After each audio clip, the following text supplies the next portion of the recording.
Taking pictures and selling them is not only a great way to make money, but it's also very fun to do. In this video series, I'm going to be talking about stock photography online. And so this is where you upload your photos to stock photography agencies and their websites, and then you would get paid a commission or royalty whenever somebody purchases your pictures from these websites. And stock photography is never going away and will always be in demand. Although I must warn you, it is harder to make money selling photos nowadays than it is before, say a few years ago, because of the competition. However, there are people who are making six figures per year with stock photography. And this video series was created to help you rise above your competition. Lastly, I just want to say that stock photography is a great learning experience, and you're going to become a much greater photographer because of it. It's also satisfying when you see companies using your work and knowing that your work has value. And like I said earlier, it's fun. Now here are some quick photo tips for you. Only high quality photos are going to be accepted into stock photo sites. So if you want to have high quality photos, you need a high quality gear. So I highly recommend that you use a DSLR camera, and a plain 50mm lens is just fine. Now you're going to want to try to take pictures that are difficult for regular people to take with their smartphones. And if you are going to be using DSLR cameras, try modifying your shutter speed and try to play around with it. For example, you could try taking long exposure photos. Long exposure photos tend to sell more. When you're taking these pictures, make sure that there's a concept behind the photo. You have to try to capture photos with intention, and also try to make your photos socially relevant. Another important key is to make sure that your picture elicits some type of emotion or has some type of purpose, such as showing that it's the fall season. Now, photos that do well are in the niches related to food, health, beauty, fitness, money, and business. You also have to remember to leave some room for copy and text for the users to put on the photo. And you should know that photos are not going to be accepted if there are brands, names, or license plates in the background. And if you have models in your photos, they will have to sign a release form. Now that you've taken some pictures, where do you sell those pictures online? Well, the easiest way to find these sites is just to type in stock photos on Google, and you'll find plenty of stock photography websites where you can upload your photos. Now, let me just give you some of the top sites out there. Okay, there is Pond5, which pays 50% of the sale, Alamy, which pays 40% royalty per photo, and there is one photographer that I know of who makes $100,000 per year from just this one website. Okay, and there is iYeem, which pays 50%. A lot of photographers are having success with this site. And there is Getty, which pays 20 to 30%, but they do sell photos for a much higher price, between $300 to $500. Okay, and 123RF, this stock photo site, the way they work is that the more photos you upload, the higher the royalty percentage that they'll pay you. And there's iStock, which pays 15 to 45% depending on the photo, but they'll pay you a higher rate if your photos are exclusive to their site. And there's Dreamstime, which has a very thorough approval process, but if you do get approved, they'll pay you 25 to 50% royalty and up to 60% if your photos are exclusive with their site. Plus, they'll even pay you an extra 20 cents per photo.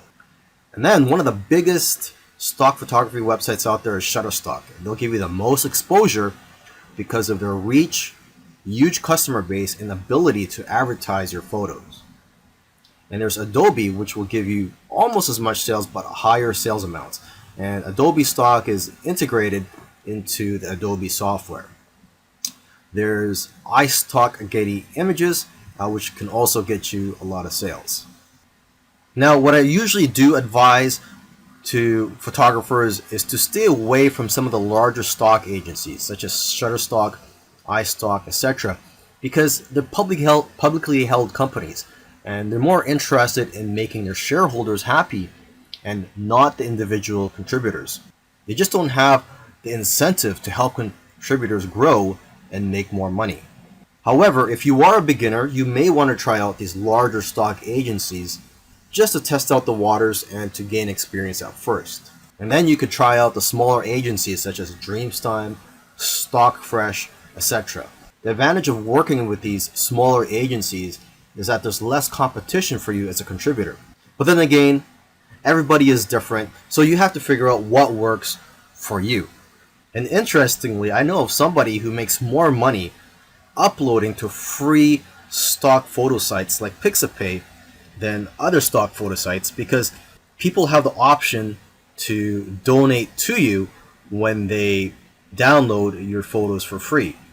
In the previous video where I spoke about where to sell your photos online, I forgot to mention that you could also sell your photos directly from your phone, and there are a few apps available for that, but the most popular photo app right now is one called Foap. And with Foap, you download it, and I believe it's available both for the Android and the iPhone, and you get 50% of the sale. But you can make more money by joining what they call missions on Foap, and these missions are sort of like projects for brands and other companies. And each mission, if you are to win these missions, they pay a prize for the winning people, and it usually starts at around $50, and usually it can be a lot higher. Okay, now if you want to have success with this app, you want to analyze the photos which have already been sold. So take a look at the sold tab in the explore section of the app. I also recommend that you analyze the profiles of people who have won missions or sold a lot of photos, as they usually have a lot of good photos which can give you ideas. And lastly, you could create profile on Foap and follow people. So you can follow other photographers and they could follow you, and you guys could share tips with each other and be more successful in the long run. Earlier, I mentioned that you should try to avoid large stock photography websites such as Shutterstock. However, if you're new and you want to gain some experience, or for whatever reason, if you feel that large stock photography websites are for you, here are some keys to success.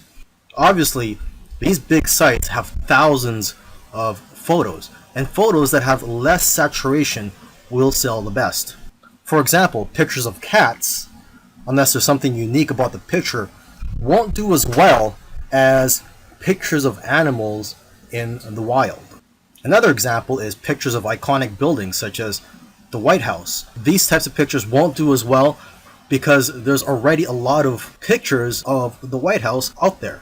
Now, however, if there's something unique such as an event or a protest happening around there, and you capture that on photo, then that picture will do a lot better. It's also important to use the right keywords. For example, if you're posting photos of flowers, you'll be more successful if you know the exact scientific name and the species of those flowers, and also the English name, where they're from, and other details. And from what I've seen, the best-selling images are the ones with themes such as Christmas, Halloween, Easter, etc. And new images usually sell better than old images, simply because old images tend to get buried in the search results. In the last video, I gave some tips on how to be successful if you were to upload to those larger stock photography websites. Now in this video, I want to give some tips on how to be successful just in general. So these tips will work whether you decide to go for the smaller stock photography websites or the larger stock photography websites.